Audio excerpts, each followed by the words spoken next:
Hoi! All in plain old English. Good evening, everyone, and welcome along to League of Europe. We are here for Season 7, Division 1, Round 11, the Championship, as we take in the Dutch Grand Prix from the Zandvoort International Circuit. My name is James Hay, going to be taking you the stream as always. Hopefully my Dutch was up to scratch there with that introduction. And joining me in the comment box, of course, is the four-time League of Europe F1 champion. It is, of course, NSX Montana. Montana, how you doing? Goedenavond, miteinander. That's probably my Dutch, which is not even correct, but yeah. Looking forward to the Dutch Grand Prix in the Netherlands around Zandvoort. Tricky track. Unfortunately, no Dutchers on the grid, but pretty sure we'll have an interesting race.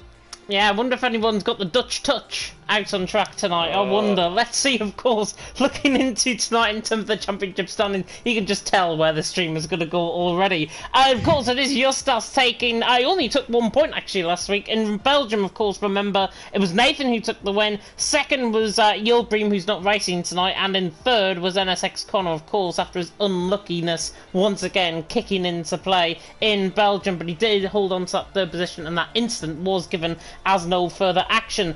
Running through the championship standings, Justas leading the way on 157 points, Campbell in second on 112, Connor in third on 97, Nathan in fourth on 88, Yildirim in fifth on 69 along with Verstappen, he's the top Dutchie in the league, Jensen in seventh on 63, Pease in eighth on 56, Neo in ninth on 46, and Rocco in 10th on 45 points. We've got Izza, Ruta, Jeroen, Packard, Dylan run off the top 15, then it's Killer Blue, Kumbly, Stephen Marina, Nuth, Rudy and Fleddy, the only other two drivers that have scored points so far this season. Looking through those championship standings, though, Montana, obviously Justas holds more than a race lead. He did get pegged back somewhat by Campbell last week.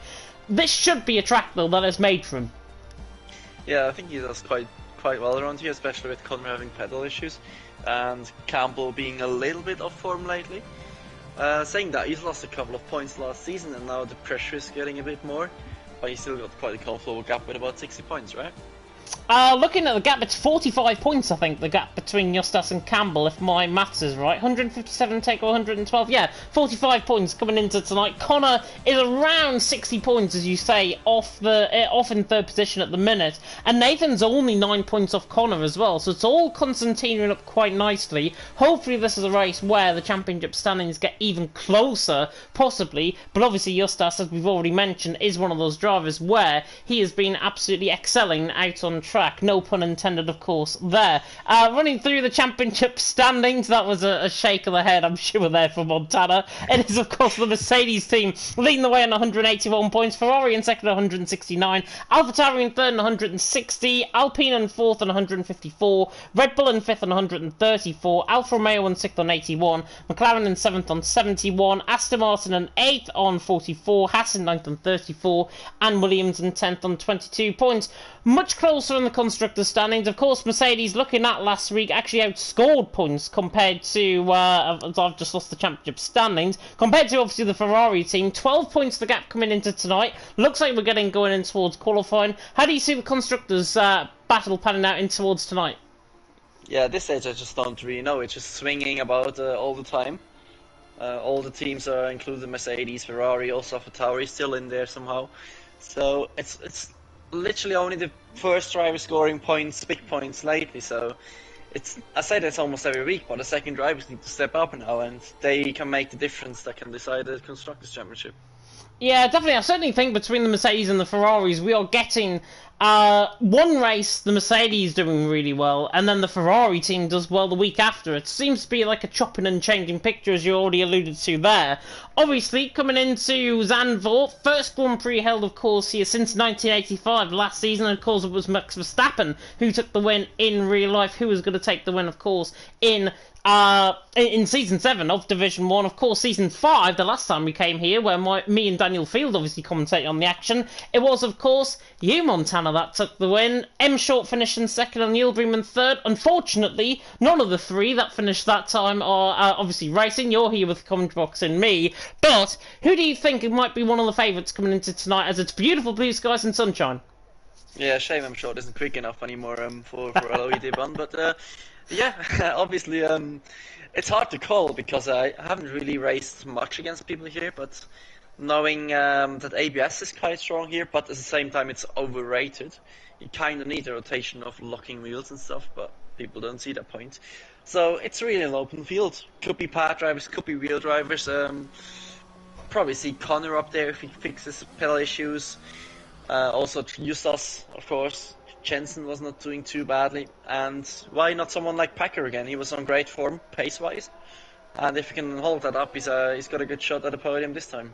Yeah, speaking of Packer, he's coming through turn number 4 through the hairpin, of course. They have actually flattened out the banking compared to what it used to be in the mid-1980s when we last held a Grand Prix around here. Banking has changed somewhat. I can, however, pronounce corner names like this, coming through Skyflak at turn number 7, and then now through turn number 8 at Marlborough Bocht. Of course, plenty of box in this this track in terms of the corner names. Only three that I know, though, is Skyflak, Arie Lundijk, and Tarzan Bocht down towards turn number 1, as well as Hunsrug. So there we go. Nye Dutch, I think, no bounds, I think, coming into tonight. The American, though, first out on track. We've already alluded to him. Medium compound tyres first, though, for Packer. How is he going to cope with these? Yeah, they can be quick around here, but I don't see why you put them on at this stage in quali. Either you commit to soft straight away, do 6 soft runs, you can do that easily. Or you commit to the mediums in the middle of the session or the end of the session. So a bit weird, but we'll see what we can do in the first lap. Let's three on board then with Packer on the run down and towards Tarzan at turn number 1, breaks just before the 50 metre board, gets our car rotated in very nicely now for turn 1, and then on the exit of turn 1 he now comes in towards turns 2 and 3, through the left-hander, through the right-hander, and then into the first of the banking sections, coming through turn number 4, and then all the run up the hill, through 5, 6, and then in towards 7, of course, at the top of the hill here at Skyflak. We'll see what his first sector is like, the American, on board with him, coming through the first sector split, 24.7 through the first sector. Remember, on F1 2020, the first sector split is just invalidated, actually, coming out of Skyflak there at turn 7. But the first sector split actually was well here, coming towards turn number 9 there, through the right-hander. That was where the first sector split was. It was a very short middle sector back then. Packer, though, is still the first man out on track. He has backed off this lap. There's a Red Bull behind him. I'm not sure if he is on a lap, and that is Nathan on a lap behind him. So I'll pick on board with him now. Coming in towards the right-hander, 48.4 through the middle sector from Nathan. Of course, took the race win last time out in Belgium, and he is going to be, you would think, one of the favourites, I think, coming into tonight for pole position, as Nathan now comes through the right-hander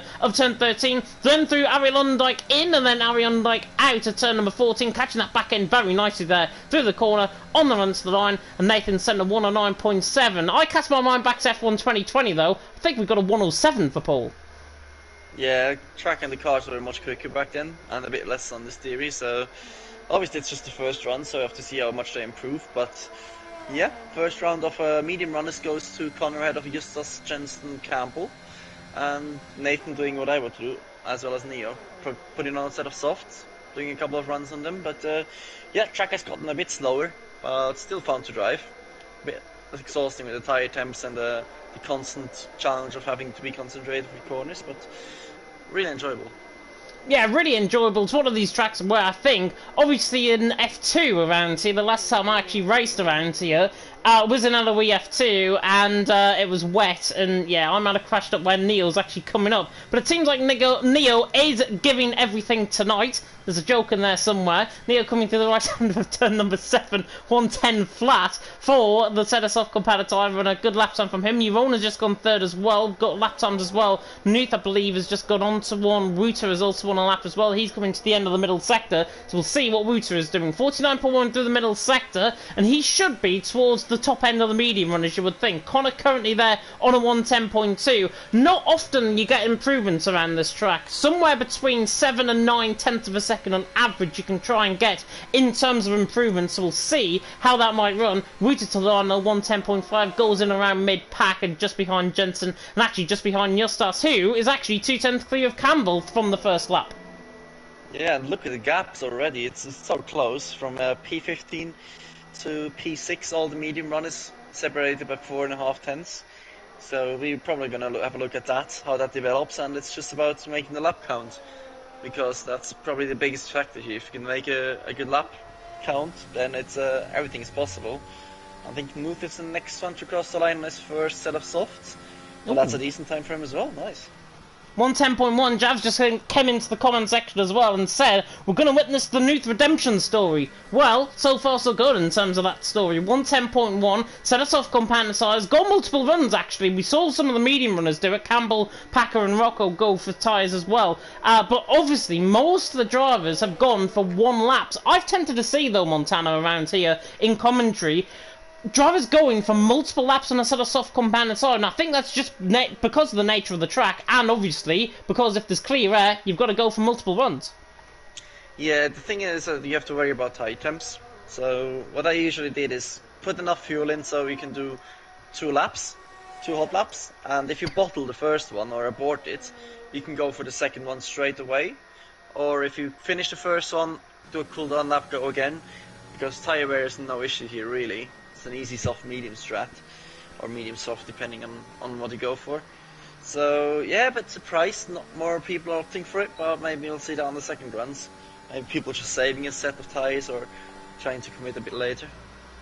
48.8 from Koen Bly coming to the middle sector. He's actually not looking too bad in this middle sector. It was 3/10 up on Wouter's time, so we should be going around a 110.2, I think, around this lap. So we'll see you on board, coming through Ariel Lundijk through the final corner. He's looking very quick, I've got to say, on this lap. It might be looks deceiving, but Koen Bly on the run to the line, and it's a 110.2, and he was actually on a set of soft compounded tyres. Thought he was on a set of mediums, apologies. Pease goes second though, 109.7, and the whole field is split by 1.3 seconds from top to tail. It's Nathan out on top, Pease in second, Neo in third, and Jav will be very happy because 3 of the top 4 are relentless drivers at the minute.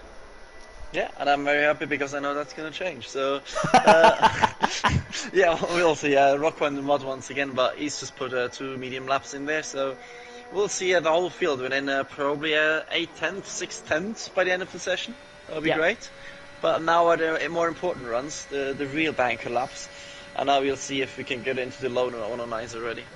Well, I'm on board with Justas coming through Schreiflack at turn number 7. Packer just going out the way to the right-hand side there. Through turn number 8, the championship leader comes. Of course, P's just in front of him, gets out the way nicely. Coming through the curb of turn number 9. I got caught in that curb in F2 as well. Coming through turn 9. Coming through turn 10. But he is really, really hooking up this lap, I've got to say, Justas. He looks quick. He looks clean on this run. And it's a 48.6 in the middle sector. He's nearly 4/10 up in that middle sector alone. It was purple. There was a purple sector split maybe from Killer Blue behind him, but Justas now coming to the right-hander of turn number 13, and then through Ariel Lundijk, of course, at turn number 14. It's Nathan out on top, Pease in second, Killer Blue though goes third, 109.9, and Justas now to the line, he goes third with a 109.902, so he's 600s clear of Killer Blue. Anybody else on the lap? I think we had Connor on a lap as well.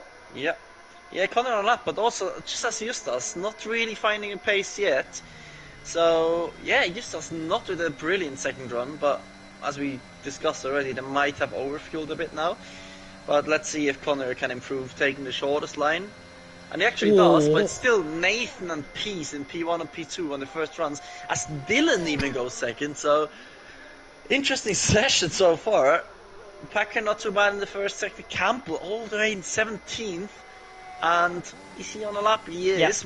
Also only a 0.5 first, so people struggling a bit to go from medium to soft tyres, it seems like. Yeah, definitely so, and obviously that I said that in terms of 7 to 9/10 improvement, that's normally the average. Oh, Campbell's in the wall! Campbell in the wall!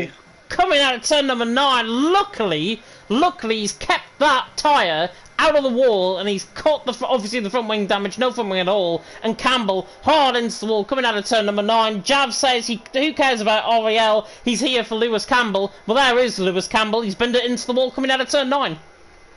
Yeah, I think Jav just leave and not care about anything at all. But yeah, Campbell putting on the new aero package there for the more straight line speed, but that's quite a shock. But he was one lucky boy that the wheel and suspension didn't think it wanted to fall off, so really important for his championship hopes that he's survived that crash. But yeah, not many people going for double runs. Nathan in the middle sector, but he's also not improving, so what an odd session this is. Yeah, Wooter as well was 3.5 tenths up coming through the middle sector. He's just invalidated on the exit of 10.13, just before Ari Lundijk at 14. Of course, the banking was so much thinner. Rocco, it seems, though, is on a lap, possibly. He's 2 tenths up, 111 flat. He seems like he's really struggling, I've got to say, out on track. As Nathan now goes quickest, 109.6 on that set of soft compound tyre, and he goes around 700s quicker than Dylan. Rocco, though, on board with this lap. It's a 49 flat through the middle sector, nowhere near. I think he's just going maybe for the back of the field here, as Neil has crashed coming through Skyflack at turn 7. Yeah, just lost it and crashed it inside. So easy to do, especially with a time trial and hot lap setup. So yeah, that's his chances of a good quality position is probably gone. But yeah, Nathan pace setter so far. Verstappen doesn't look too bad through the middle sector. Almost invalidates on the final corner, but just keeps it on track. Now coming to the line, it's probably going to sort out P7-ish as well. Only P12. Ooh, Mercedes are struggling right now. Jensen validated his last run, but he's just done an absolute massive first sector. Second sector, not so much though, unfortunately. Yeah, I was on board with just in front, I think, of Verstappen there. He's had a 48.4 in the middle sector. It was a 48.7 for Jensen. So clearly has had a little bit of a moment, maybe coming out of turn number 8, coming through Skyflack, of course, through 7, 8, and then in towards 9. Jensen across the line did improve, 5 tenths of a second, but he's on the bubble in 11th position. That's really not the place you want to be, I think, in terms of the actual DRS trains and everything around here. With 2/3 of qualifying gone, Nathan out on top, Dylan in second, Izza in third. Pease, however, though, is on a lap, and he's at a 24.3 in the first sector. So it's a big first sector from Pease. Let's run on board with the Relentless Man. Coming through now, turn number 10, the left-hander. Now opening up that second DRS zone, of course. There's 2 DRS zones, of course, one down the start-finish straight, one up here. And he's 900s down in the middle sector. 48.6 in the middle sector. He's hit traffic as well. I think he might back off this lap because he's got Connor in front of him. Just about gets out of the way. Pease, though, is still on this run. We'll run on board with him. Connor, I think, is preparing up for third lap, though, in the meantime behind him, as Pease now comes around the final corner on the run start. I wouldn't be surprised if he comes in the pits. Yeah. And there's my theory proven. Yeah, he missed some apexes in the middle sector, but I'll just go on board and explore the track a little bit with Connor maybe. The first curb here on the inside is really deadly, so you have to be quite cautious. If you touch those inside big curbs, also in the middle sector, it can be quite deadly. Then here you see the real F1 guy is going wide. On the game you see it tight because there's just so much more grip, and the banking doesn't really do anything. And then, as we've seen with Neo, the next corner is quite tricky, especially with some roll bar setups. Oh my goodness, it's quite sketchy. You can see him, even in 7th gear, I usually use 5th there. So he's taking it cautiously. By here the tyres want to die and just go home, but you have to keep hanging on them. Again, don't touch those huge inside cliffs there, you can almost call them. This DRS zone a bit weird, helps you in the race to get close. And then the next chicane, you just have to cut as much as you can without getting destroyed by the curbs. And this corner is quite weird. He takes it in 4th, I use 1st and 2nd there, so the different driving styles just coming into play. And then the last corner is, yeah, that's the one where you can just lose it all by just going a slight bit too wide or catching the inside. So easy to bottle a lap here, but Justas is also not enjoying it at the moment. Absolutely nowhere, probably around Belgium right now, in the gravel trap, just recovering. So championship contenders not doing that well, to be honest. They're not. Marine, though, is. He's nearly a 10th up coming through the end of the middle sector. Coming through now, Ari Lundijk at turn 14. He's looking to try and improve ahead of Killer Blue here, I think, as he runs towards the line. And he goes actually into 4th. 109.7, found a really good final sector. And he improved another 500ths of a second in that final sector as well. But it's Nathan out on top. Dylan in second, Izra in third. As you were mentioning there, Connor, up until that point where he invalidated through turn 13, and it's so hard in terms of the track limits through turn 13, he was going for provisional pole position, and he's there in 6th position, 109.7, and I mean, 109.7 to 109.6 might not seem like much, but around a track like this, where you've got so many drivers in such close quarters to each other, you find it difficult to try and improve positions. Yeah, you just need every 10th, every 100th, every 1000th you can get on this track. So it's just so important. You can see Campbell did a 109.9, so he's only 10 tenths off really. Nathan, Nathan through the first sector, 24-2 through the first sector from Nathan. My goodness me, and he's just nearly invalidated coming out of turn number 8. He keeps the car going, coming through turn 9. I think that's going to degrade the speed away, though. If he can pick it up coming out of turn number 10, he might have a chance of still going quicker. 109.6 through the first, on his lap, and he's backed off. He wasn't happy with that turn number 7, coming out of Sky Flak, and Nathan, 109.6. Up until that point, though, a 24.2 in the first sector, probably 800s quicker than what I've seen so far tonight. Yeah, he's probably as shocked as we were, so he got a bit nervous there on the next curve. But yeah, this first sector really suits the pad with that big traction zone and the steering angle. So Nathan, absolute rocket ship there. So we now see people going out already, so they probably fueled for 2 laps. As I wanted to say, Campbell did a decent lap, but he's only P14 and not even 2.5 tenths off P2, so you just can't afford anything. As we've seen with Nathan, if you make one mistake in a corner, you lose a 10.5-ish, and that's just your lap gone. That's just 5 to 10 positions gone. So really nervy stuff right now. I think Jensen is on a lap, and he has to improve as well. 0.3 first, that's decent for him. Oh, and he's gone into the gravel. He's gone straight off into the gravel, coming out of turn 7. Did a bit of lawn mowing to do with that as well. And Jensen 13. That was running board with Izzard just before that, and Izzard was just down in the first sector. He also ran wide, coming out of turn number 8, I think it was, and he backed off his lap there. So he's just going to prepare for another run. Then we got Dylan on a lap. We got Nuth also on a lap coming to the banking there. I think though Dylan is one of the furthest on a lap, as well as Connor, who's coming through the banking. Difficult to follow who's actually on a lap here. We'll try and pick him on board with somebody. Izzard's one of the first, I think, to come across the line, but obviously he's just backed off his lap. I think, though, we have got in the middle sector Dylan, who's obviously invalidated. As you've seen something, was that Connor first sector? Yeah, 0.26. So he's even more on it this time. So it's so hard with traffic right now. They're everywhere, the cars, so you have to kind of just oversee that as a driver, but it's just a little distraction every single time. And now we really push the cars, the Titans just can drop off a little bit. Oh my god, Connor, please, just don't bottle it this time. Coming out of turn 12, we're right aboard with him, coming through in towards 13 and 14, in towards Ari Lundijk we come. He avoids the curb, he runs wide slightly, but it's fine. And now Connor shooting, this is the provisional pole lap. Will Nathan or Dylan respond in behind? Connor, though, running to the line, goes quickest, but just 0.05 of a second. Nathan's first sector is 24-1 through the first sector. How is Nathan so quick in that first sector? We'll ride him forward with him on this lap, coming through turn number 8. The pressure is on, but he's dealing with it, I've got to say, really well, coming through the end of the first sector there. Now through the middle sector, Justas has gone 3rd. Good lap from him. 109.6, putting it right up there in the vanguard. Nathan, though, he is massively quicker, I think, than everyone else out on this track. Nathan through the middle sector, 48.3. Even if he messes up this final sector, I think he might still go on pole position. He only needs to find 0.05 of a second. He can afford to lose a 10th, and a 10th is that it. Jensen goes 3rd. Nathan, though, at the final corner, much cleaner than Connor. And Nathan on the run to the line. This is the pole lap right here, unless nobody else improves. Nathan to the line. 109.5. What a lap. For a 10.5 improvement. Nathan out on top. Connor in 2nd. Jensen in 3rd. Trying to flick on board. Dylan's actually 800 up, coming out the middle sector. We'll see on board with him. What? Marine also 1.5 tenths up almost. Oh my goodness. Pease has gone 2nd as well, as now the Excel man coming around the final corner. The home boy, the Dutchman to the line, goes 3rd. Just 1,000th of a second off Pease. Really good lap time. Izzard is not on a lap, I don't think. 24.3 in the first sector. I'm not sure if he's backed off. I'll follow him. Marine has gone 5th as well, and he's 300 up, so Izzard's actually improving better in that middle sector. We'll ride on board with him. Can he now try and challenge? Campbell is 9th. Verstappen in 10th. Nobody else, I don't think, is improving actually out on track. Rooter towards the line. He stays in 19th, 110.5. Izzard, though, at the final corner, on the run to the line out of Ari Lundijk, and now he runs to the line. Is he going to improve?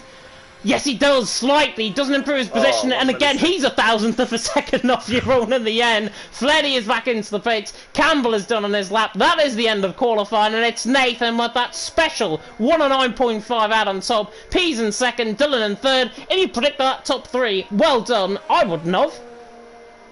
Yeah, what a quality session, and what a lap from Pease and Dylan, and also Marine.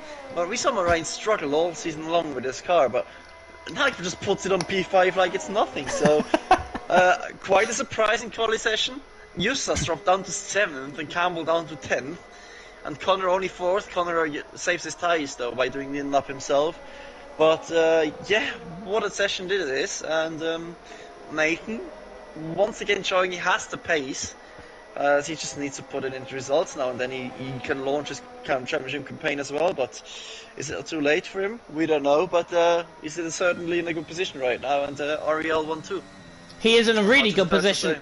Yeah, he's in a really good position, Nathan. Just following the Alpine, I think the P's just in front of him on this camera angle. Coming now, though, out of qualifying, this is the full grid order. It's Nathan out on top, and Pease and Dylan actually shared the same lap time in the end. I don't know how they figured that out. Pease was 1,000th ahead of Dylan, but still, Pease in 2nd, Dylan in 3rd, Connor in 4th, Marine in 5th, Jensen in 6th, Justas in 7th, Jeroen in 8th, Isra in 9th. Both of them are separated by 1,000th of a second. Campbell there in 10th, Verstappen in 11th, Killer Blue in 12th, Neo in 13th, Fleddy in 14th, Packer only 5,000ths of a second off him in 15th, Nuth there in 16th, top 16 are covered by less than 4/10 of a second. Very good going. And then you got the drivers that really did not find last laps in. Kuhn, Bly, Rocco and Ruta struggling at the back of the field, and they're possibly going to be playing for the wooden spoon as we go out of qualifying. But obviously Nathan out on top, continuing that good form from Belgium. He said in his interview last week, I remember as well, he would finish P1. Currently he's going every bit of way to doing that.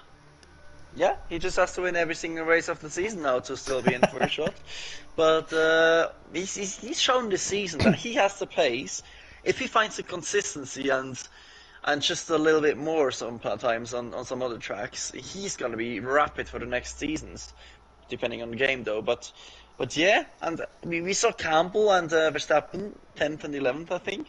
So Campbell in the worst position, because when you're outside the top 10 you can at least put on mediums and hope for Bernd Mailänder to have an appearance. But Campbell having a shocker, and also something to look out for this race is the ERS management. So on this track you probably don't get anything back at all, so you have to use it wisely and also have a good setup on for the race. So that's one thing to keep an eye on as well.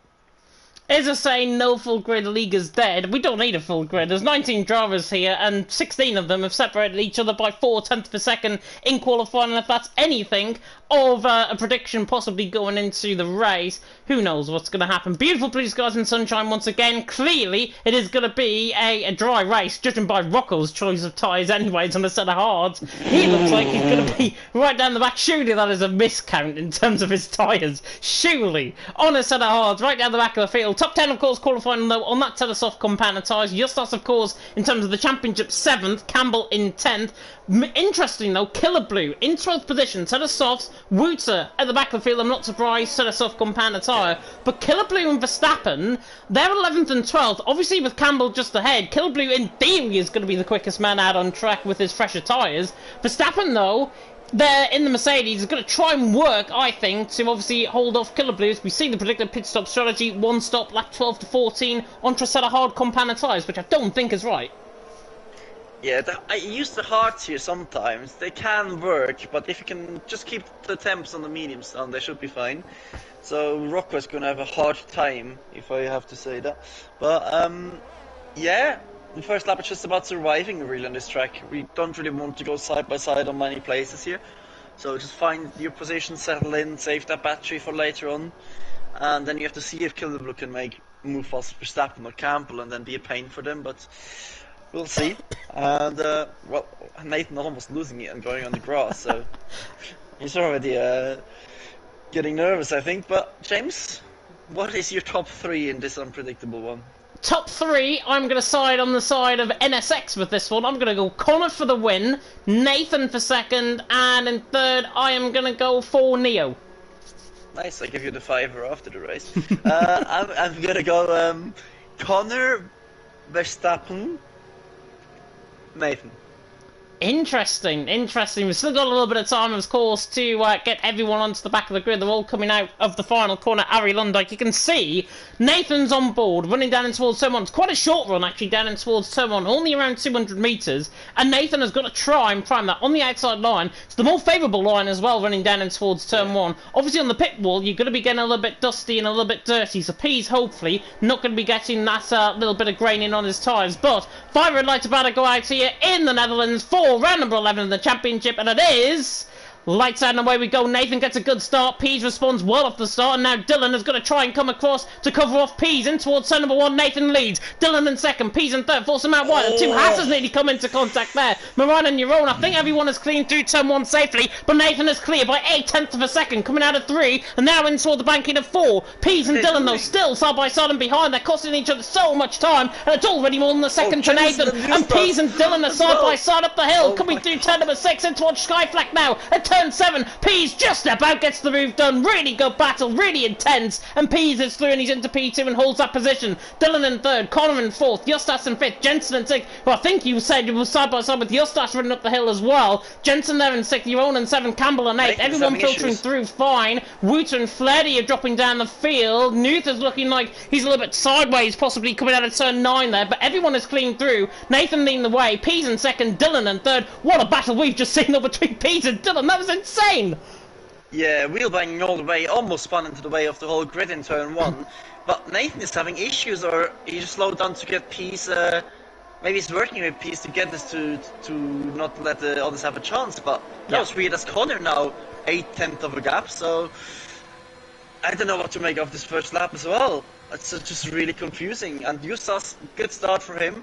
Campbell also in a position. Marine unfortunately had to stamp on the brakes because the people were spinning ahead of him almost. Or he lost a couple of positions, but yeah, I'm not sure what the issue is with Connor or with Nathan, but I think they sorted itself out quite soon now. Interesting stuff happening, people protecting batteries of course early on, and Rocco, yeah, he's in last with odds. Yep, last on the set of hards. Wooter, by the way, is getting 5 positions off the start, up to 14th position. On that set of soft compound side, you'd come to expect it, I think. Pete slightly sideways, coming out of turn number 9 there, in towards turn number 10. Dylan all over the back of him, and Nathan now pulls away once again by 0.5 of a second. I think Nathan either 1, made a mistake, or 2, he doesn't want to get he wants to get the slipstream basically with Pease and Dylan outside of Connor's range. It's around 0.8 of a second, I think, around this track, the slipstream range. So Connor has got to be, I think, electric on that battery just to use it up at little various points of the circuit. Now coming through Ari Lundijk though, Nathan leads the way, Pease in second, Dylan in third. The DRS of course is going to be enabled this lap around, but I've got to say it's one of the cleanest starts I think we've seen all season in terms of the racing here. As we come across the line to start lap 3, nobody is close enough for the move, and I think it's going to be like this for a long time to come. Yeah, now we're all aboard the DRS train. I think Nathan must have some kind of plan with Peace or someone else, Justas maybe, I don't know. But he's definitely not going full pace, Nathan, and Peace, Dylan also. Is there some lag in the session as well? It just looks a bit jittery sometimes. Connor just not using any battery really. He was at 100% last lap, but is he off pace or is he just holding him back? So hard to call. All on board the DRS train. So we'll see if anyone goes for a brave move. You really have to use up all your battery if you want to make one move, and sometimes it's not worth it. So they may just wait for the pit stops for the aggressive moves. But yeah, still on all within a second, and even Rocco can know at the back. But Dylan is pushing Peace around the track, so he might want to go for a move, and then Nathan has to be careful as well that he doesn't get overtaken together with Peace.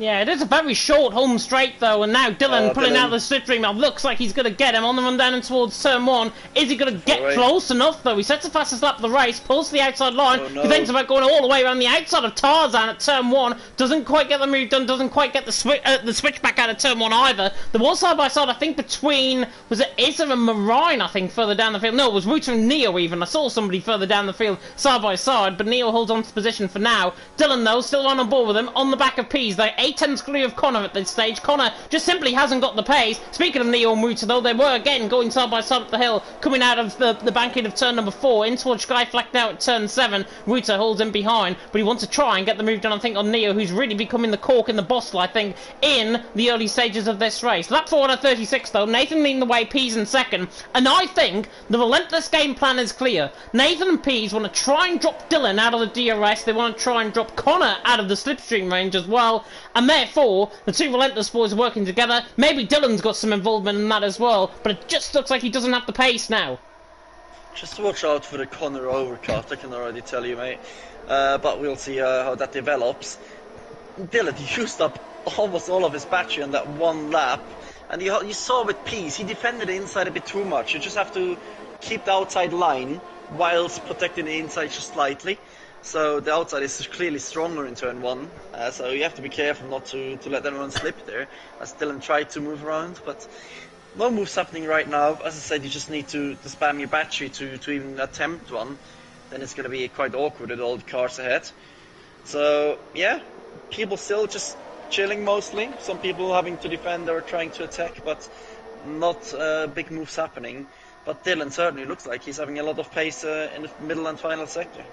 Yeah, in the middle of the pack though, Moran is looking on the pace of Campbell. He was around 2/10 behind coming through Skyflak there. He's now coming through turn number 9. He's in 9th place at the minute, and the Dutchman on the back, of course, of the Scotsman. The Scotsman holding sway at the minute, but the top 18 now beginning to pull away inevitably from Rocco, who is still on that back of the DRS train, and it's a DRS train that expands pretty much all the way down now to Rocco, who is in P19. So everyone is in this DRS train. It's probably the biggest DRS train you'll ever see in league racing, I think. Izzo, though, on the back of Marine, coming out the final couple of corners. He was quite close enough coming through turn 13, as Nathan is into the pits. Nathan into the pits, and Yosas is going to attack Connor, I think, in towards turn 1. He's quite close, doesn't go for the move, but Nathan into the pit lane, set of medium compounded tyres. I've seen the last 30 laps around here before. It's not a bad call. Has he just risked it completely, though? That's a huge risk. Imagine the safety car right now, and he's absolutely screwed. Well, pit lane delta's literally nothing here, so he could, oh, he crossed the white line, just saying. But, Stewart, but it's Nathan, so nothing will happen. But, yeah, that's an odd choice to go that early. I usually pit lap 10, 11, 12 to 15 for a set of mediums, so it will be hard to get into the end, but he also might think about the 2-stop, to be honest, because, as I said, pit lane is like 13, 14 seconds. So, yeah, odd choice, risky choice, and yeah, that just completely changes everything. It does change everything, and with Nathan obviously on the back of Rocco, you can't really tell if he is closing in on the rest of the field. It doesn't look like he is. At this point, though, it's only one lap and a set of mediums, and maybe being too judgmental, but coming through, I think Justas, was he coming in? No, Jensen. Yeah, Jensen is in. Jensen into the pit lane as well. Goodness me. The Shizuman is in early, a lap later, of course, than Nathan, and he's going to go into a set of medium compounded tyres as well. So Jensen in for a set of mediums, Nathan also in for a set of mediums. Either they're doing this and they're thinking to themselves, all right, yeah, let's go for the mediums, let's get out of that DRS train and that ERS train, or potentially, what I think could happen is the second thing that's come into my mind, are we going to see rain later on in the race? Yeah, that's a good shot actually, but yeah, I really don't know what to say. It's just so confusing. So Nathan will probably catch up to the train and then just be stuck forever until end of the eternity, but yeah, odd choice. Pease and Dylan using a bit of ERS now, but still not getting out of the DRS of 100% Connor, so we'll see what they do, but yeah, odd. Jensen holding pace with Nathan.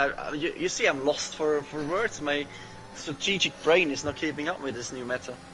I tell you what, Dylan taking the wide out line coming through the final corner. I thought he was going to be close enough coming out the final corner, but he's not quite close enough. In towards turn 1, Jerome is into the pit lane as well, as Killer Blue was also in, and Verstappen thought he was side by side with somebody. That's my eyes going, I think. Verstappen not side by side. I think somebody came into the pit lane. That's why I thought I saw somebody side by side with him. Jerome into the pit lane, Killer Blue also into the pit lane. Nathan fastest lap of the race, obviously, coming through turn 1, and yeah, he's in 6th. On the lead.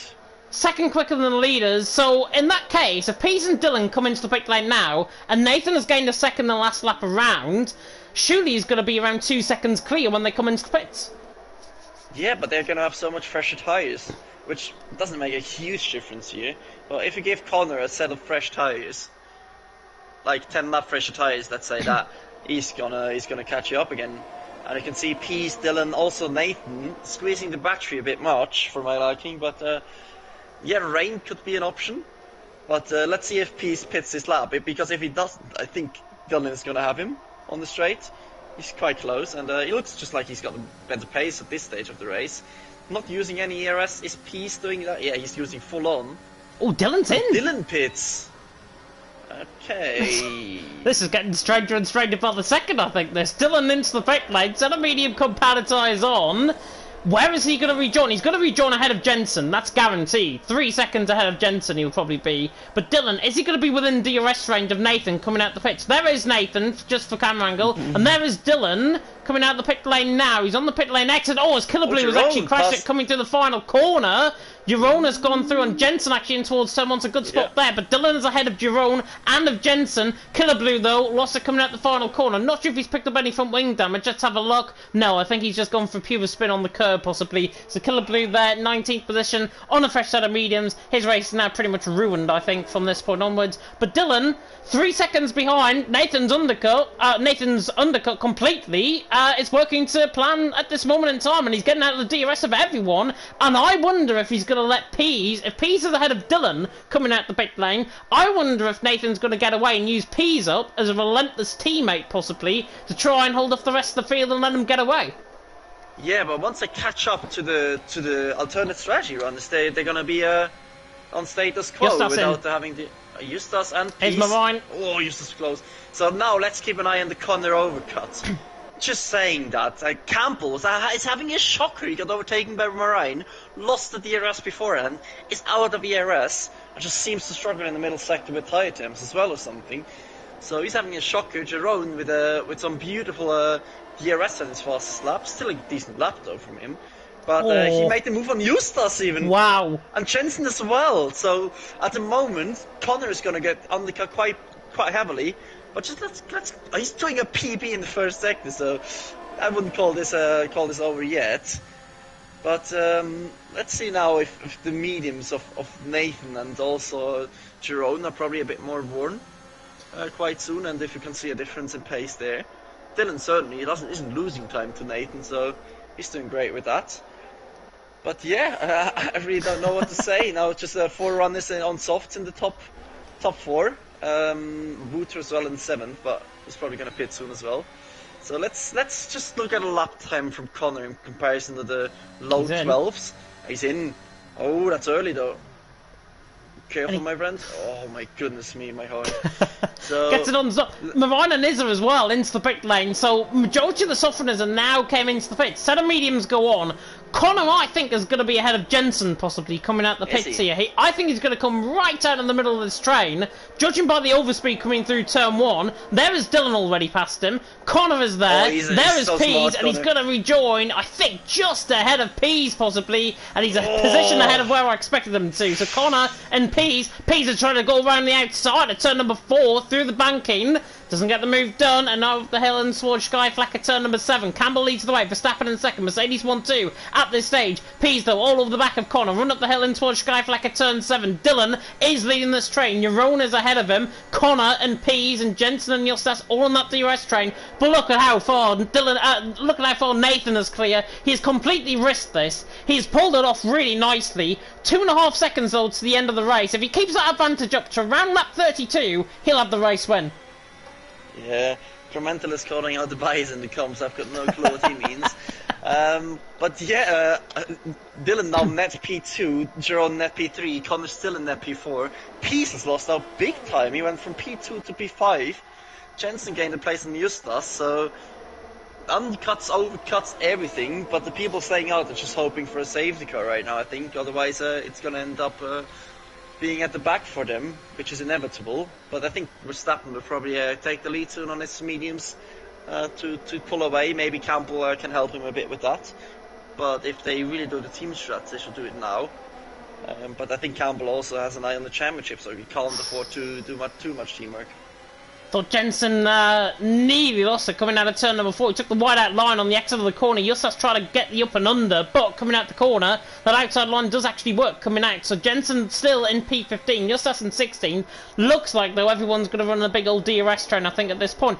Dylan, though, looks like he's slightly catching Nathan. 2.5 seconds the gap. It was 2.6 last time around, and I will say that it's only a tenth of a second, but 2.4. Gap is coming down. Nathan obviously hasn't got any DRS in front of him. Now there's Dylan, but Dylan, in terms of pure pace, looks like he's got it, and looks like he's now beginning to catch back up to the back of Nathan. It's an interesting race. Campbell leading the way, though. He's into the pit lane. Is Wouter also in? No, Wouter stays out. So Wouter, clearly feeling he is going to have those tyres, maybe going a couple of laps longer, maybe follow the medium runners in possibly, and obviously he's going to be on that sort of medium compound tyres much later than everyone else. Are we going to see moves down towards turn number 1 though? Justas again on the back of Jensen, not quite close enough, and everyone I think is just running in a big old DRS train. Campbell though coming out the pit lane, just look at how much he has been undercut by everyone. He's outside the DRS range to Izza, and he was ahead of him before that DRS train actually came in. So Campbell, 18th position, all the way down the field.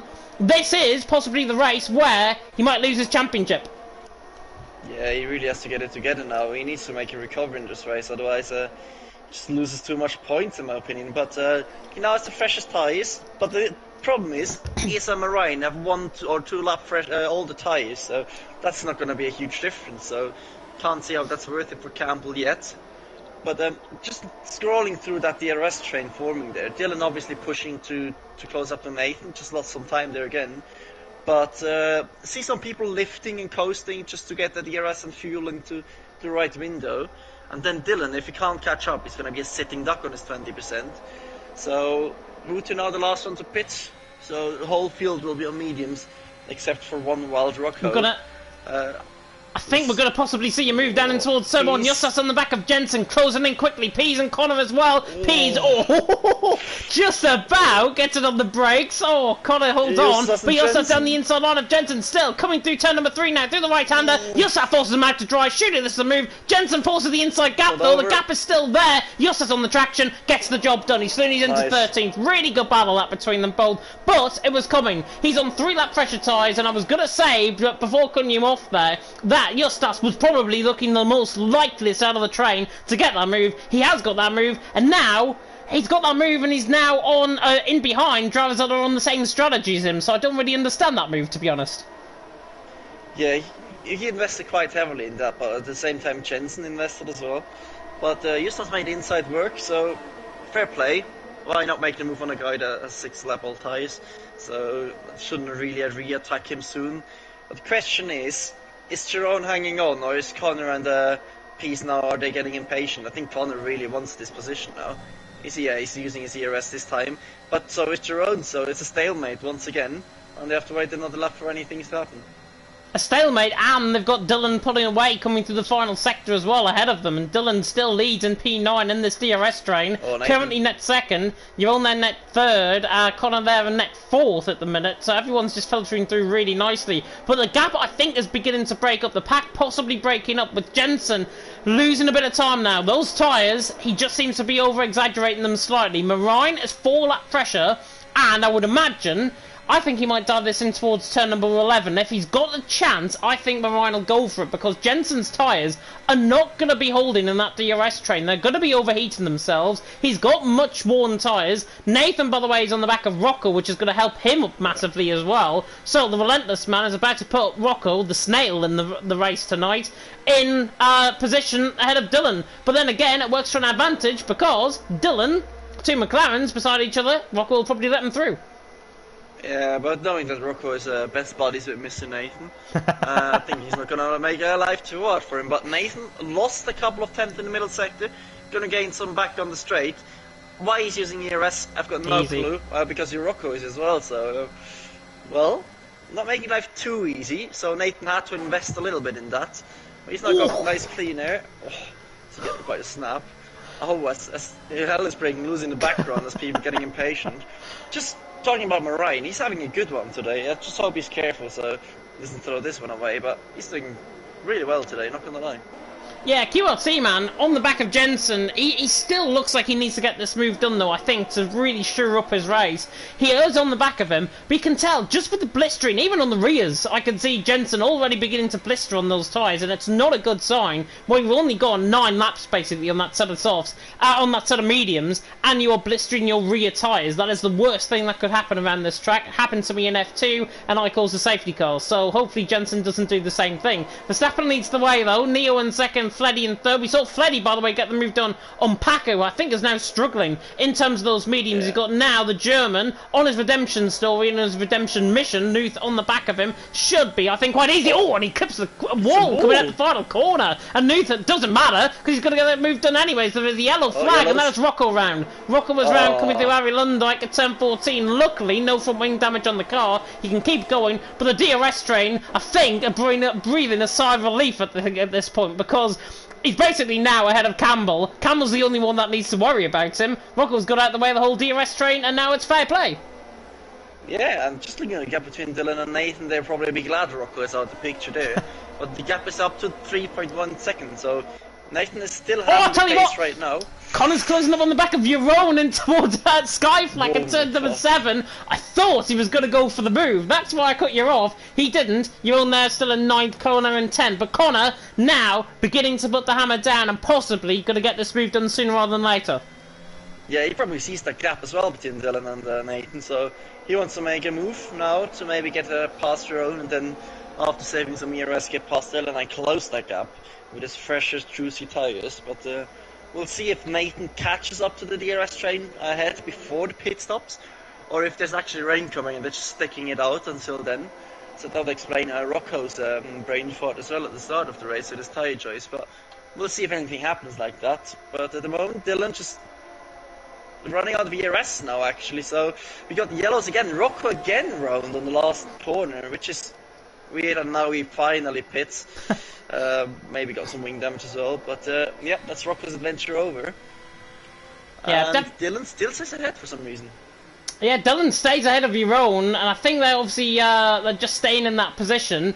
Rocco, by the way, not rather looking hard out on the track. He's now gone for a set of softs, and Connor on the back of Jeroen. Oh, and he nearly gets a bit of snap coming through turn 7. Goodness me. Connor just about keeps that car in a straight line, but he's all over the back of Jeroen. Surely he's going to have to launch this at some point to try and get this move done, because Dylan is slow ahead. He's slowing these guys up. Connor looks to the inside line of 10, now coming to the left-hander of 10. He's not going to get the move done in towards 11 either, but Jeroen there in 9th, Connor there in 10th, P's there in 11th. This battle, I think, is going to be between Jeroen and Connor. This is the overtake that looks more likely in this DRS train. We are halfway, by the way, through this race. Verstappen leads the way, Neo in 2nd. Neo is closing down on Verstappen, actually, in towards turn number 1. I think we're going to see a change for the lead. No, we're not, as I flick on board. With that, Neo just backs off completely in towards turn number 1. Connor again, on the back of Jeroen.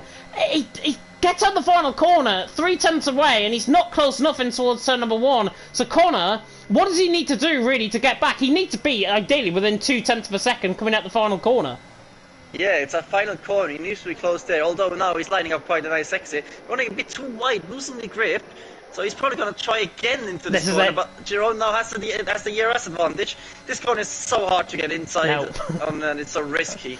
It's so risky in those corners in the middle sector to stick one on the inside. If the car doesn't see it, if you go a bit deep, you're round and that's race over. So he's not wasted all his 60% DRS, and Peace is just sitting and just as well on 80% each. So Connor just wasted his opportunities there, and I think he has to almost back off or make the move this lap, otherwise he's in trouble from behind.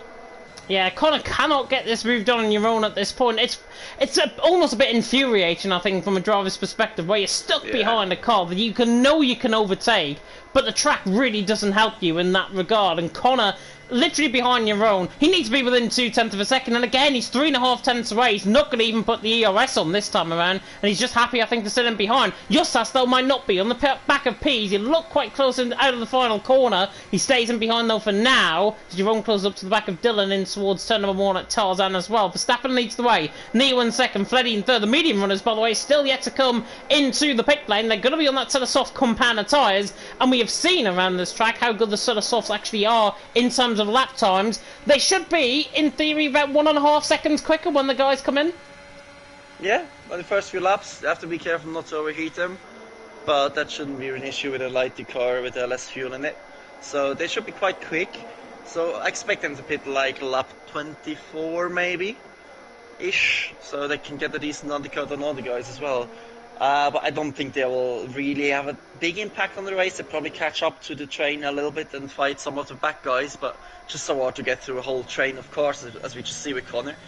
Just so hard to make a move there. As Jerome just also, he doesn't want to make the move on Dylan, it looks like. He's just happy and content staying behind. Here comes Neil on the back of Verstappen for the race lead. Neil gets the move done down the inside line, gets it done. He's into the lead of the race. Verstappen there in second. Jeroen, though, as you were saying, he doesn't look like he's close enough to the back of Dylan. Connor is therefore not on the back of Jeroen, and it's a bit of a stalemate, as you've already said at this point. Yeah, just nothing you can do. It's such an infuriating position, as I said, as a driver, because you know you have to make a move, but you can't. You can be as quick as you want, but if the car ahead has DRS, just drops behind the car ahead slightly, 6/10 or so, you can just easily defend it without issues. As Rocco shows the pace of the softs, 1:11.8, not the quickest so far, so we should see low 11s and fresh softs for the top guys. He's not really catching, I'm going to say, on Killer Blue, and I've been brutally honest there. I know we caught a second the last lap around, but Rocco was not really catching. Oh, Justas has a snap of oversteer coming out of turn number 9 through number 10, and now he's lost pretty much the slipstream to the back of Pease, 0.5 of a second away from the relentless man in front, and that was a mistake. The first one that I think has crept in within the DRS train from everyone. Dylan, though, is doing such a good job, I've got to say. The Dutchmen are well and truly toward the top end of the field. Nathan is just away, 2.8 seconds up the road. If he carries on, lap 30, and he's 3 seconds clear still, he'll probably win this race. Pease on the back of Connor, coming out the final corner, on the back in towards turn number 1 at Tarzan, and also Jeroen on the back of Dylan in towards turn number 1 as well. Tries to go all the way around the outside. Dylan shuts the door, Connor shuts the door on Pease, and nobody gets the move done once again. Yeah, the outside is so strong there. Dylan and Jeroen's finally trying to overtake, but they can't cost each other too much time to Nathan. So Pease saw his chance, saw his opportunity, cost them both some ERS, but Pease saved up quite nicely. Justas almost fallen off the back now with those guys pushing ahead. Has to be careful that they don't run away with it. But yeah, battles are about to start really, really hard, so it should be an interesting next couple of laps now. Should be indeed. Dylan 2.9 seconds off the back of Nathan, currently in the lead of the race. Connor on the back of Jeroen. Again, when he gets close, he looks close enough to try and get the move done. I think he's happy, though, to sit him behind on Jeroen. Final couple of laps, it'll be final 5 or 6 laps, I think. Everything will start going in towards 100, and they'll start going up a gear as we get another yellow flag. It's Rocco round again. Is he in the wall, possibly, coming out through there? No, I think he just spun, coming through turn number 8 once again. Rocco, to be honest, if you're listening, you may as well retire out the race, because you've got if there's no safety car ahead of you, you've got absolutely no chance getting in this race. So you may as well call it quits and have an early night and go in the shower early. Yeah, to be honest, he should do that every week. But today, especially, he's not having a good one. Feeling a bit dizzy after this race, probably. But we all love those days, so we let him go for this one. But now Connor again, he's thinking about it out of turn 3, but it's just too risky and just not safe enough in that way. So he's now having the ERS advantage over Dylan and Jeroen. So they just need to get close before the last sector. Invest some ERS out of the last couple of corners to get close and then have a chance on the straight, but no one seems to want to do that really committed this time yet. Keep it all chill, by the way, in the Discord. I just thought I'd say this. This is judging, I think, on his D3 race that he's had. Kanye and Kim's relationship is more stable than half of D3's connection. Make of that as what you will. In Division 3, Connor on the back of Jeroen, 0.3 of a second away. The Dutchman under pressure once again from the back of the Brit, and the AlphaTauri is all over the back of him this time around. We see pit stops though up the field. Neo, Verstappen, Fleddy, all into the pits, as well as Koen Bly. So 4 of the top 6 are in. Connor, though, gets a phenomenal run at the final corner, but once again, he is not close enough to try and get this move done. It's infuriating. You just want to will him on, I think, and will any of these guys on to try and get the move done, and they can't because they're not close enough. Dylan in 4th, Jeroen there in 5th, Connor there in 6th. I feel like we're driving this race for them. Connor looks to the outside line through 4. He's going to get the really good run, but again, he's 0.2 of a second off. Is he going to be close enough up the hill and towards Sky Flag in turn 7? I don't think he's going to get the move done. He waits in behind, goes trying to go all the way around the outside of Skyflag. Can he get the up and under coming out of turn 7? Then through turn number 8. This is on for Connor. Can he try and force a mistake out of your own? Coming through turn 8, turn 9. Tries to lunge it, doesn't get the move done. Connor just waiting behind once again. Another snap of oversteer through 9. I cannot watch. This track is so nerve-wracking with moves. You'd have to be so careful to make one. And it's just it's so infuriating, even for me as a commentator. I just want this bloody DRS train to dissolve and have them have fair battles, but it's just how this game works on this track as well. So, again, Jerome just having that 6/10 gap to Dylan allows him to push without attacking Dylan, really. So, yeah, just a stalemate. That's the word of the night, I think. So, nothing happening behind. Is there on the back of Marine? I think it's going to happen. Down towards turn 1. Gets the car stopped. And do you know what? If he pulls this move off, this is good. But Marine on the traction. On the outside of 1. Through 2. Is it back down the inside though? Tries to come back at him. And coming to the hairpin, Marine stays ahead, just about, gets the move done. Izza was tempted to go for that move. He pretty much had that move 90% complete. The final 10%, he just lost it coming out of turn 1 and therefore forced Marine back into P8. Yeah. The outside once again proving it's the line to be on when defending or attacking, really. But I'm just wondering why no one is really pushing in that last sector with the ERS to get close enough, because that's surely the way. And the way is to keep pushing each lap to drain the cars ahead the ERS a bit, but no one is doing that yet, so I wonder if there's any reason for that. We will have to ask in the interviews why they didn't try different strategies. Right here where Jerome and Jensen are, if they just pushed here a little bit, they could be close enough for the final corner and then have a run. But like this, 3/4 gap is just impossible to overtake with. Are you sure? Because Pease, I think, is going to get the run on Connor at the final corner. I think he might be just there to eat your own words here. Looks the inside line, but no, I think you're fine with that one. Pease on the back of Connor, stays in fifth. Izza does get the move done. I think he dived it down the inside line there as well, Izza. So he's through and he's into 8th, Marine down into 9th, Campbell in 10th, Reuter in 11th, and we've got to watch out for the soft runners as well, especially Neo and Verstappen, who are now beginning to latch on, 2.5 seconds behind. In a few laps' time, I would say in around 4 laps' time, they'll be on the back of this DRS train. Because it is so, because of all running the slipstream train, they've all running that DRS train, somewhat negates the advantage somewhat, but it's the corners that will catch up, middle sector they'll catch around 5/10. Everywhere else on the track, they'll lose time. Yeah, you can just see the delta going up and down on the straights and in the corners. So it'll be interesting to see if they have enough pace advantage in the middle sector to attack some guys, but it will be hard for them as well. And Nathan is just enjoying himself in the lead right now. So we doubted his strategy. I'm still doubting his tyre wear, but he's made it work. He's broken away, still keeping the gap. And the cars behind are just battling and not getting close enough because they're out of ERS and just not pushing to catch Nathan. Yeah, P's on the back of Connor once again. I'll recycle these words because I'm not going to go out of ball with that battle because there isn't any. Verstappen though on the back of Neo, not looking quite close enough. Nuth on the back of Fleddy. Possibly? No, Nuth stays on the back of Fleddy. Goodness me. When we got on closer to a battle, we want to move, and it doesn't happen. Probably one of the most boring races of the season. Nathan leads the way. Dylan in second, Jeroen in third, Connor in fourth. Big old DRS train. That's pretty much going to spawn out to P13 with Verstappen. Connor's right on the back of Jeroen coming out of Skyflag at turn 7 again. But once again, with still 10 laps to go, we haven't seen really any moves in this DRS train. And as I said, 5-6 laps before the end of the race, we're going to see it all kick off, I think, big time. Yeah, it's when Jerome actually commits to moving Dylan where it's going to get interesting and complicated, the cars behind it. But since they don't do anything yet, saying that, Jerome is quite close. Is he using ERS here? He is. Bloody finally. But he's still 4/10 away. If he pushes now, he can overtake him. But Dylan's just squeezing it for battery as well. But now Jerome is having a run, isn't he? DRS open, DRS, Dylan is derating. He has to go for the outside, which is the better line. Can he make the move? Oh, the touch. Up and under? The cutback doesn't really work. No, it doesn't. Verstappen and Neo having the private battle in the background as well, so they have enjoyed their races so far. But again, no moves made.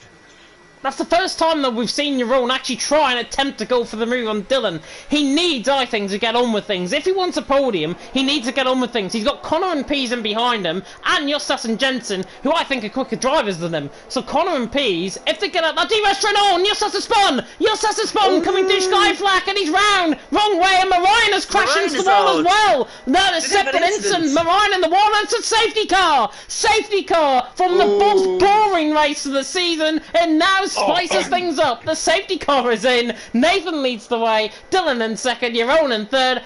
The drivers just come in for a set of soft compounded tyres. They have to, don't they? No, I would stay out 100%. So many people are going to stay out. It's going to be impossible to overtake them enough. But Justas, again an incident, again points just thrown out the windows. And Marijn, oh my god, I feel so sorry for this guy. He's done so well tonight. I don't know whether it was an incident between them or just avoiding action.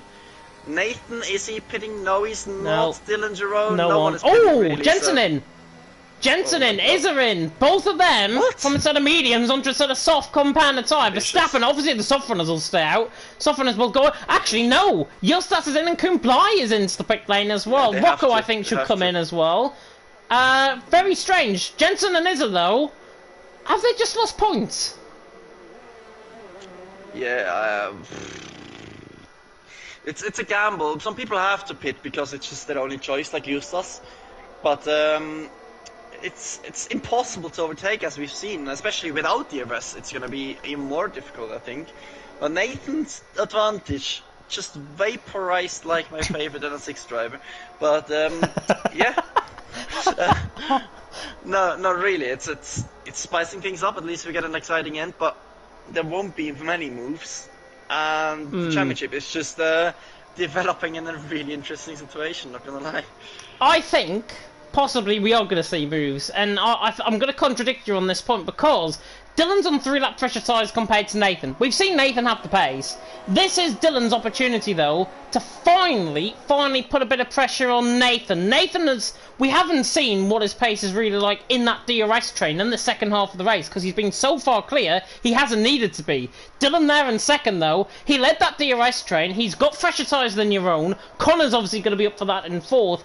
I think we're really going to see it kick off between these medium runners, and I wouldn't even rule out the likes of Verstappen and Neo possibly getting on the podium by the end of this race, judging by how much it'll probably kick off in the next 5-6 laps. Yeah, it's just going to be chaos. People on fresh tyres, behind fresh tyres, behind fresh tyres, behind fresh tyres. So it's just going to be a domino effect, I think. It's so sketchy to make the moves here, as I already said. The curves, the corners itself.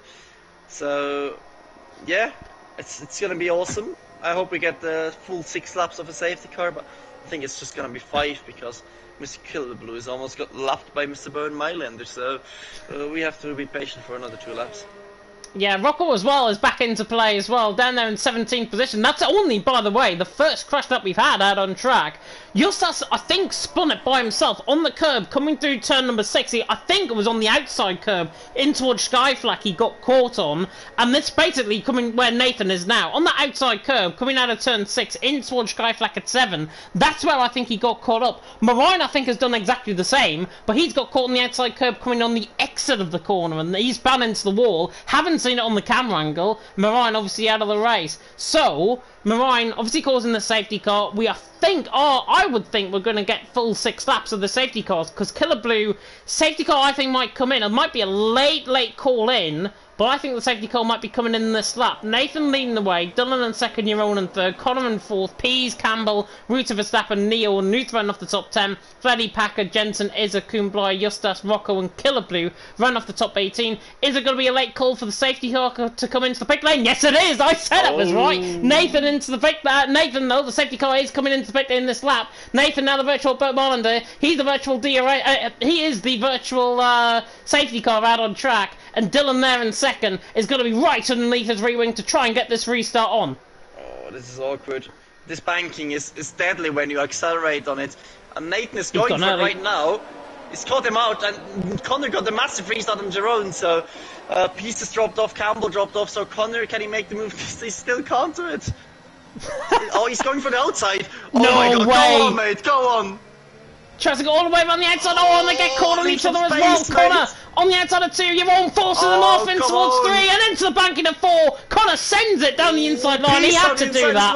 Oh. And Pease is back. Yeah, Pease is doing his into 4th as well. But Connor, he had to go for that. There was no alternative option. There was a spin, and that's Killer Blue ran into the wall coming out of turn number 4. But Jeroen on the back is being caught out completely. Connor, Pease, Fleddy, and Jensen, by the way, going side by side through Skyflak. And Jensen on the inside line gets the move done on Fleddy. And I think Fleddy was the one actually attacking rather than defending. And Izza goes around the outside of Packer as well, coming through turn number 9. Now in towards turn number 10. The Alfa Romeo on the Aston Martin goes side by side. 3 wide coming at the corner. And there's a crash ahead, and that's Nathan Neo spun. Verstappen caught up in that as well. 3 wide contact. It's all getting a little bit helter-skelter, and it's 3 wide towards turn 11 and 12. And Fleddy, Koen Bly, I think, has just caught them completely napping. So Koen Bly's made 2 positions on Packer and Justas. He's doing his into 12. Do not know what happened there between Verstappen, Neo, and Nuth. What happened there? Was it just 3 wide coming out of turn 10? 2 wide. 2 wide, and just the inside car spinning as I already predicted. So it's the nature of the track, and it's just something that happens.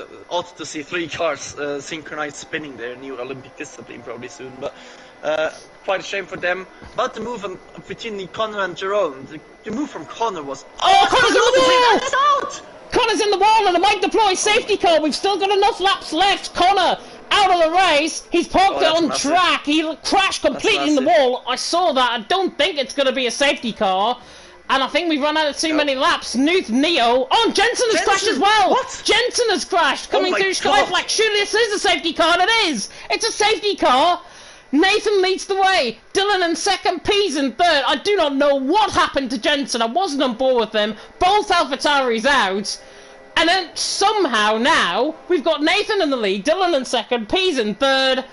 And this race has literally just gone from 0 in terms of no overtakes in terms of the DRS train to 100 in a matter of 2 laps. And Neil's picked up a drive-through penalty. What is happening, mate? This is the weirdest drive I've ever seen in my life. Not gonna lie. First we see Connor just losing on the exit of 3 for some reason and putting his wheel off. Then I just skip through and see the other AlphaTauri. See front wings flying through the background. So, really a dark lap for the AlphaTauris, but yeah, it's on a fresh set of softs in 6th. You would say thank you very much, but the incident between Jeroen and Connor is definitely going to get investigated as well. Connor absolutely sent it on him quite cheekily after Jeroen just gave him no space at all. So, yeah, that should be an interesting steward evening tonight and during the weeks. So, Issa, can you get a podium? That'll be great, but we'll have to see. Campbell just being there, grabbing the points that are lost ahead of him, and even Justas back into the points. So just all tumbling into a weird race. And Neo actually retires in the pits because his drive-through has to be served off the safety car. That's game over. That's a shame for Neo. I think probably the best thing to do. In terms of that incident though with Jeroen and Connor, I will use this phrase: you get as good as you're given. Simple as that. We saw Jeroen force him completely off camera of the corner coming out of 3. Connor, the inside gap for me, yes, it really wasn't there, but there was no alternative for him to go for that move. So Connor, for me, in the end, yes, he forced Jeroen off wide. Jeroen lost a position as a result behind Pease, but in the end, it all comes back full circle because Connor's out the race. Jeroen is still in this, and he's in P4 and he's behind Pease. So really, I don't think the stewards will look at it, because it's already dealt with Connor already crashing out the race. Yeah, it's kind of sorted itself out in a way, but yeah. Chaff also mentioning the comments, Campbell, we already counted him out of the championship, but somehow he's still up there in P5, and he's going to gain the most points in the championship race, so he's going to catch right up to Justas. Not completely, but he just reduces the points bit by bit. And we still have a couple of races to go, so he just takes every point he can get, and he recovered quite well from being 10th at the start and at the back of the grid, so he's having a good recovery. You say that now, though, but these final 2 laps in Zandvoort, remember, we've got no DRS as a result of this as well, so it's all going to be pure straight line speed, pure slipstream. Campbell there in 5th. Immediately he's going to be coming under pressure from Izza, but then again I'm looking at Fleddy, looking at Koen Bly, Packer, all on the fresh set of soft compounded tyres. Can they get past Reuter? Will Reuter hold up Fleddy into let Izza obviously get the gap out to Ruta, and obviously Ruta holds the rest of the field back and becomes a two-group race basically. We'll have to wait and see. Safety car will probably be in this lap. Nathan leads the way. Dylan in second, Pease in third. If you had that for your top three, by the way, congratulations. Well done. Connor, in terms of my prediction for the win and Montana's prediction for the win, is already out the race, so that has already completely gone down the Swanee. As Nathan leads the way, safety car is coming in this lap, and Nathan for the second time is the virtual Beaumander. He's the virtual safety car, but I'm just going to say one word to you, Montana. Puncture. Yeah, maybe. I think the safety cars saved him a little bit from that, but still, he needs to make that restart. And looking at his wheel, his tires are quite cold. Can't really warm the rears up anymore after that stupid patch where it turns traction control on for the restarts. So, yeah, is anyone gonna jump ahead of the restart, getting a run into turn one? So I think we have to keep an eye on Izza at this restart, because he's gonna be the man on a mission this time.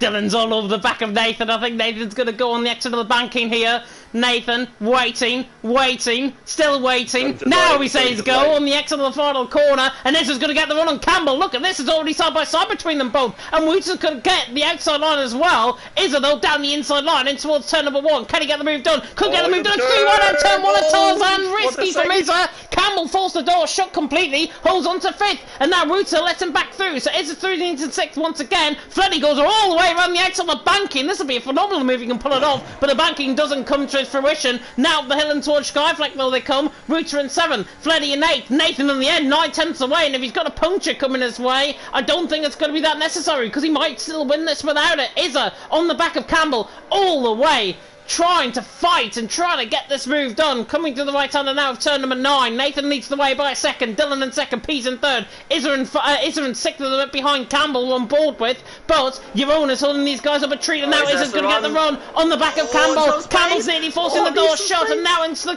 turn 11. Izza goes all the way around the outside to the inside 12. Gets forced on the curb, first on the gravel, and Campbell just about holds him off, and Campbell is literally holding this by the skin of his teeth. Nathan leads the way though, round the final corner to start the final lap of the race. Dylan in second, Pease in third. To be honest, Montana looks like the podium's are sorted.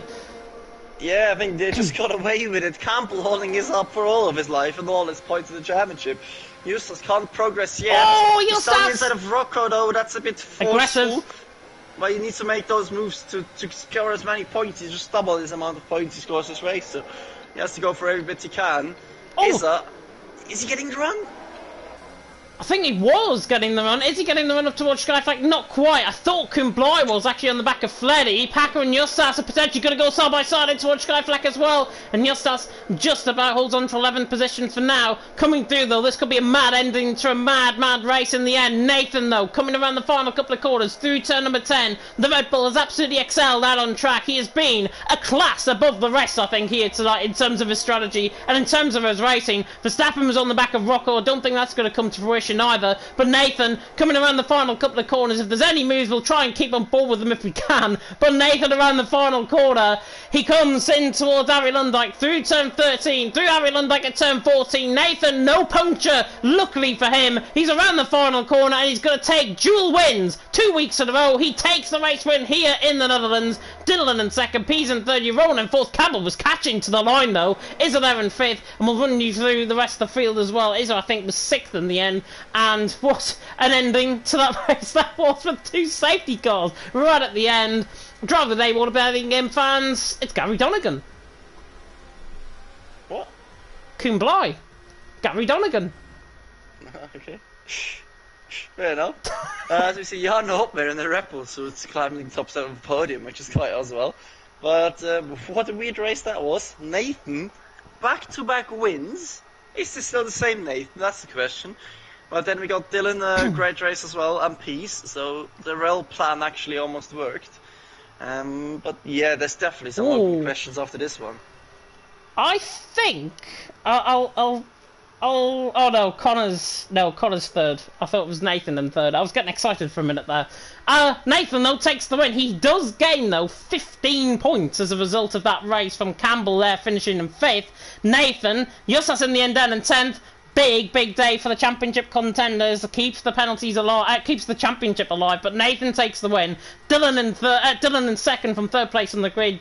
Peas in third from second place on the grid. Top three, if we reversed them, probably would have been our prediction. Jeroen there in fourth. Campbell there in fifth, drove well. Izza in sixth. Freddy in seventh. Kuhnblau in eighth. Packer in ninth. Justas, championship leader. Still championship leader coming in towards next week, of course. Finishing down there in P10. Disappointing, I think, from his perspective. Rockwell there in 11th. Verstappen in 12th, Newt there in 13th, Ruta 14th, Killer Blue in 15th. He didn't give up. Neil sadly crashed out, of course, and deployed that safety car. He does get classified in the results, but he should be a DNF in 16th.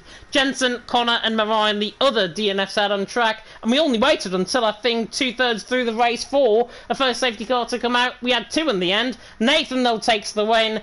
Dylan in second, Peas in third. Shall we try and get the top 3 in? Yeah, we'll definitely try to get them in. So just looking at where Nathan is in the championship as well, so you can't count him out yet. He was 4th, and now with 25 points he overtakes Connor quite easily, and he's catching back up to Campbell a little bit as well. So still some discussions in the Division 1 chat as well about some moves. Space was not given on a couple of occasions. At least I want something to celebrate. Because it's Ramadan, so yeah. So this race will definitely be discussed for a while, but I'll try to get the top 3 in. Try and get the top 3 in. I'm just working out the provisional standings, by the way, as well. I believe Justas, if no penalties, obviously go the way of the top 12. Justas leads the championship on 160 points. Campbell remains second on 120. Hang on, I've miscalculated here. 5th gets 10 points, doesn't it? I've got no clue, mate. Does it? I don't know. Somebody in the chat, please put me onto that. Campbell in second. I think with that 10 points, 122 points. Nathan is on 113 points.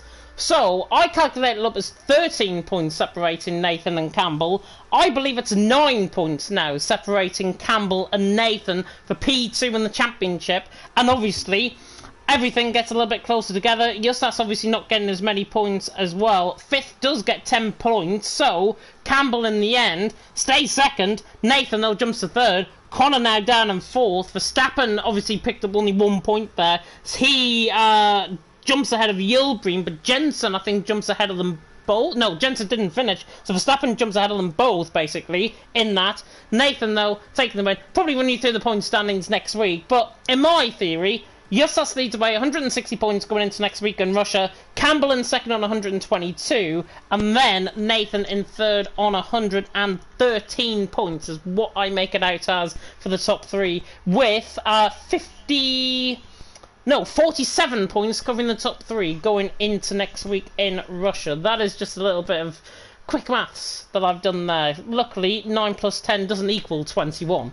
Nathan, though, wins. Dylan in second, Peas in third. Dylan's already here in the party. Hopefully Nathan and Peas will be making their way over as well. And what has been a fascinating night's worth of action. Montana, I have to come across to you, though. Those late safety cars really spice things up.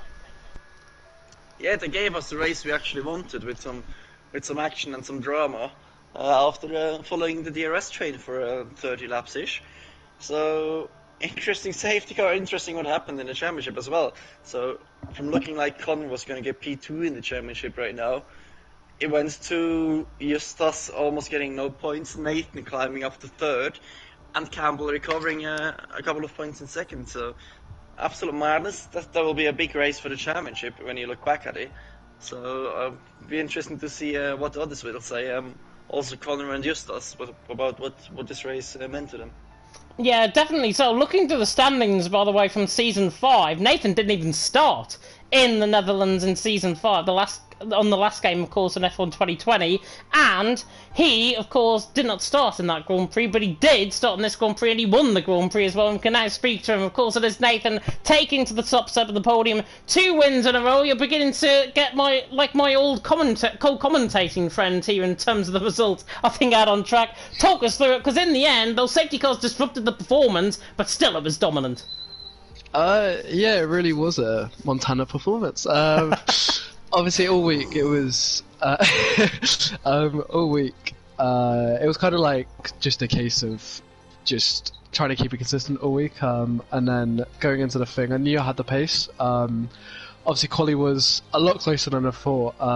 In the end, I thought the times would be a lot slower, but I mean, I think Dan said it in the party, like 3 temps was between P1 and P15, which I think, especially around Zandvoort, it just sums up the pace of the division. But yeah, the race was kind of, I don't know, it was a bit strange, like, it was almost just kind of like a practice session in the end, because also with the wings, because a lot of people used 11-11 where me and Neo use 9-9.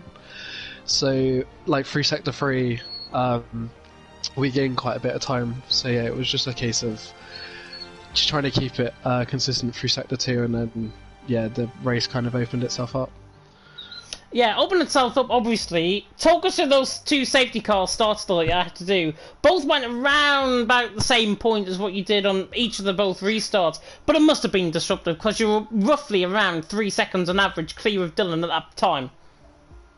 Yeah, I kind of, as soon as I got the 3-second advantage, I kind of just went into auto drive. Obviously was keeping the gap to Dylan, and obviously watching like what was happening there. And then the gaps in front, like the ultra runners on the medium stint anyway, were really good, because I was gaining only like a 10th, not even that some laps, so they were keeping really good pace. And then, yeah, just a case of obviously when the safety cars came out, kind of regroup and like focus again. But yeah, I think in the end wasn't really a worry, but just nailed it in the end.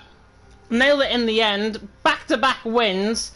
Focus now purely on the championship, because you are, I believe, 9 points behind Campbell in second position. Maybe. I do know that a certain Ferrari is not racing next week, for definite. So, Ooh.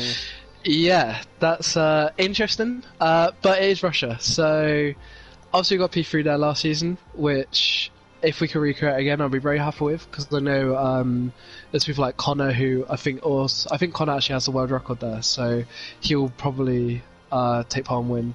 And there's others from last season that I think had a worse race than they should have. So I think, again, like I said last week, not focusing on the championship, but we'll just see after Russia what happens and how much of a game we can gain on that certain Ferrari.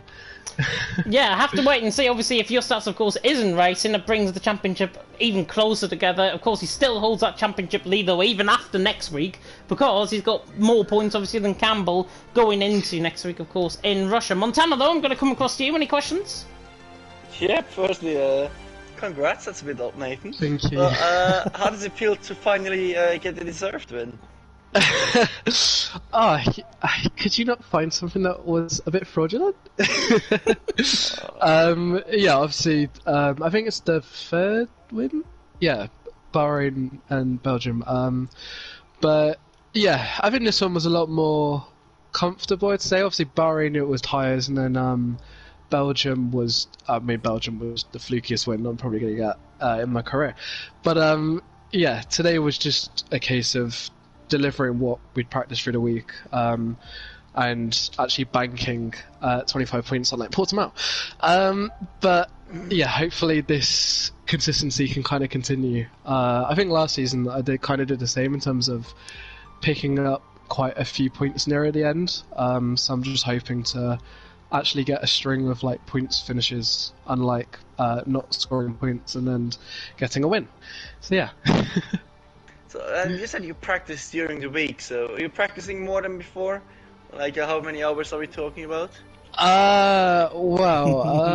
Too many for this race. I think a case of I'm trying to maximise the races that I'm good at. So like Bahrain and Zandvoort I did quite a bit, but like Belgium I literally did, I think, a few hours on Friday and then like an hour before the race. Because I think, personally for me, it's better to maximise the races. So like the next one, I think it's China before Brazil. So I think China will be another one that I'll practice a lot. But like Russia I might do like a little bit, but I don't think it'll be too much because like Belgium, it's not a track that I'm really fond of. Yeah, but as we've seen this season, you never know.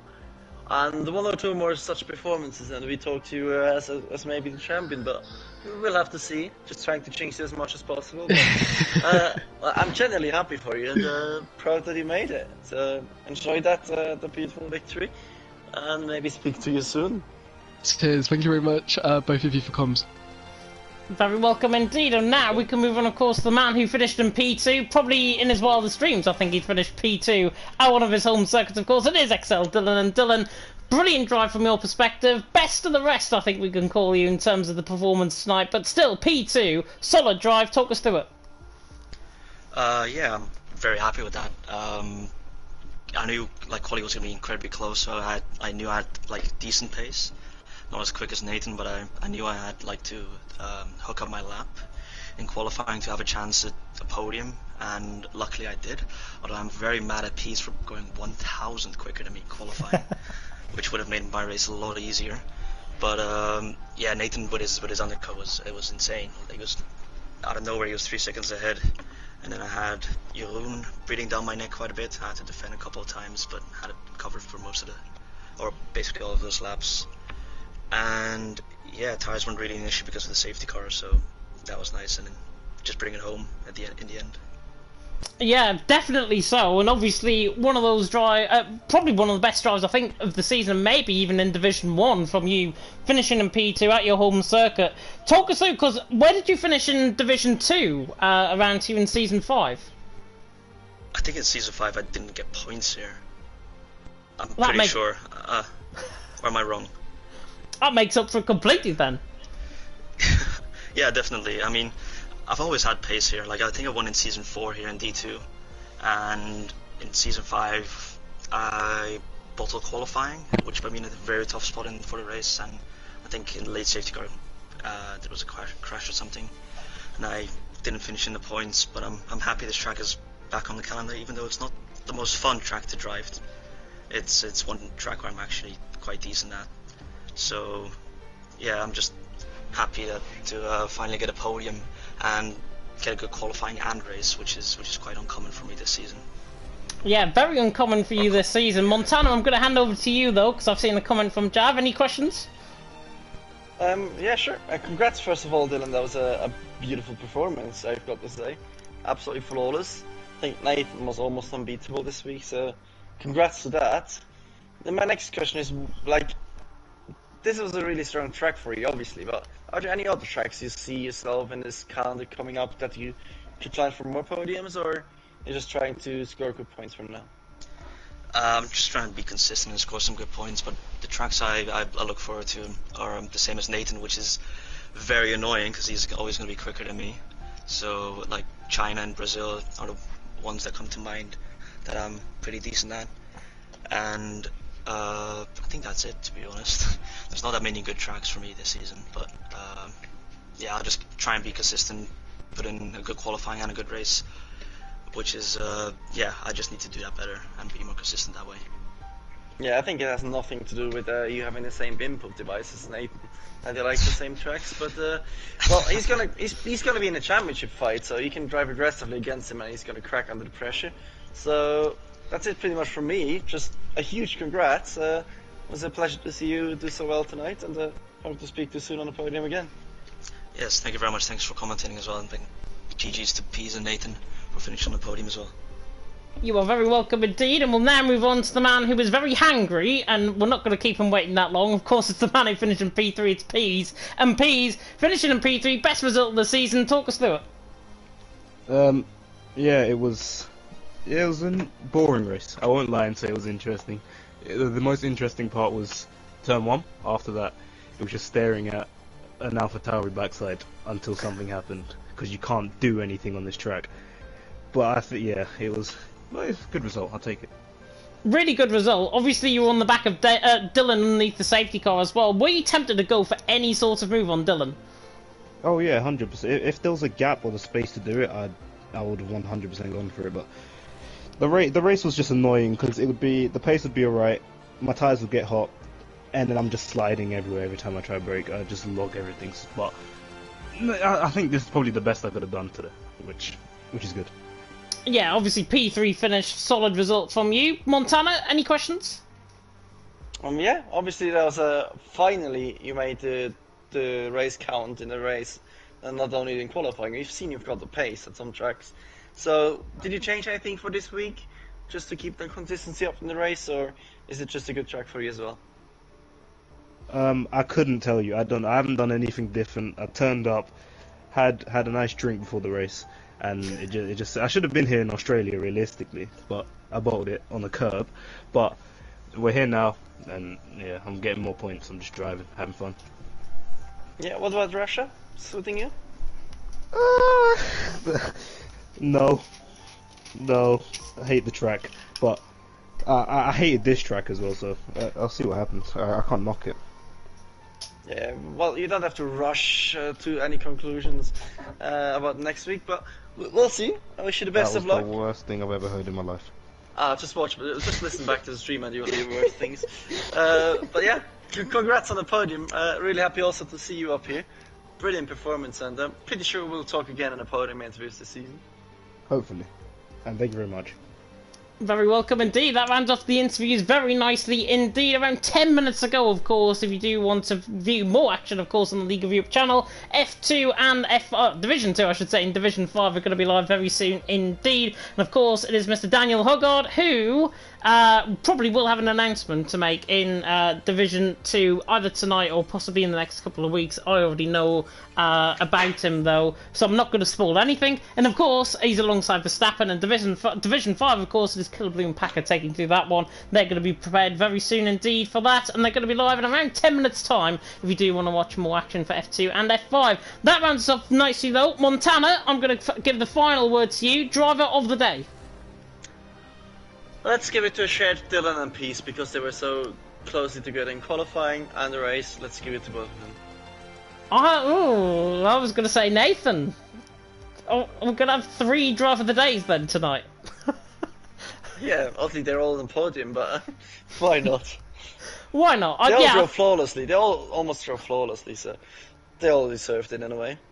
Yeah, solid drives. It might not be a drive of the day for anyone individually tonight, but certainly voices of commands, I think, and commending the performances, of course, out from Nathan, from Dylan, and from Pease. Very good to hear from you guys as well. That runs off very nicely, as I say, indeed. Division 2 and Division 5 will be very shortly live. We're going to end it off here. Thank you so much for watching, and until next time, goodbye.